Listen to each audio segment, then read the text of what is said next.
Welcome to my channel Arun test. आज के इस वीडियो में प्रथम विश्व युद्ध का जो प्रभाव है उस पर हम चर्चा करेंगे।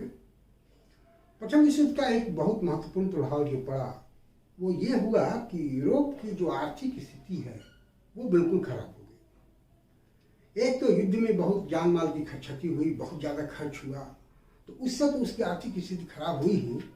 दूसरा, जो पहले गैर यूरोपीय देशों में वो इन्वेस्ट करते थे, पूंजी लगाते थे, वो मौका भी उनके हाथ से निकलता गया, क्योंकि जितनी पूंजी थी उनकी वो युद्धोन्मुखी जो उत्पाद थे उसमें लगाए जाने लगे। और युद्ध के कारण जहाज रानी जो है, ब्रिटिश जहाज रानी या दूसरे यूरोपीय देश के जो जहाज थे वो युद्ध के कार्य में व्यस्त हो गए, तो उनका जो आयात निर्यात का व्यापार था वो व्यापार भी ठप पड़ गया। तो जो दूसरे देशों से वो कमाते थे व्यापार के द्वारा या वहाँ इन्वेस्ट करके कमाते थे, वो कमाने का जो एक जरिया है, एक रास्ता जो है वो बंद हो गया।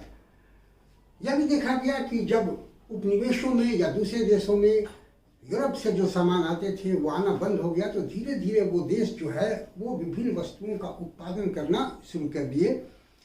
अमेरिका जो है वो पूरी तरह से विकसित हो गया, इंडस्ट्रियलाइज हो गया और उसने विभिन्न मार्केटों पर अपना कब्जा कर लिया। दूसरी तरफ देखा गया कि जापान भी, जो दक्षिण अमेरिका के मार्केट थे, एशिया के कुछ मार्केट थे जिन पर पहले यूरोपीय देशों का कब्जा था, उस पर जापान का कब्जा हो गया।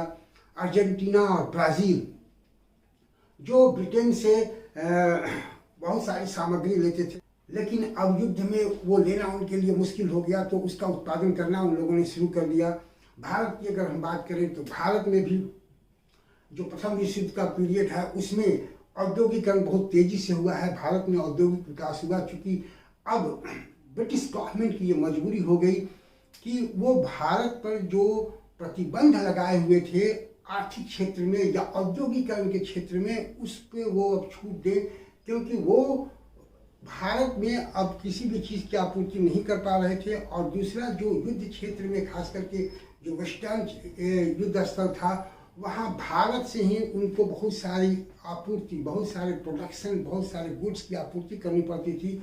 तो यहाँ मजबूरी में ही औद्योगिकरण का विकास करने का जो एक रास्ता है उसको ब्रिटेन को खोलना पड़ा। और उस पीरियड में भारत का बहुत ही औद्योगिक विकास हुआ। उदाहरण के लिए अगर हम कहें तो टाटा इंडस्ट्री का उस समय डेवलपमेंट होता है।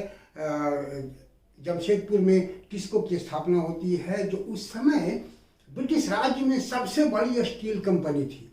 तो इस तरह से जो उपनिवेश थे, जो कॉलोनीज थे, वो अपने अपने देश में उत्पादन करना शुरू कर दिए।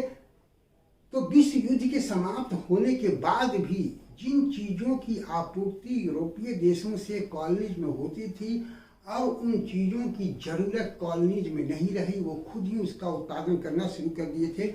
और इसका एक बहुत बुरा प्रभाव आर्थिक जगत पर, यूरोपीय आर्थिक जगत पर पड़ा।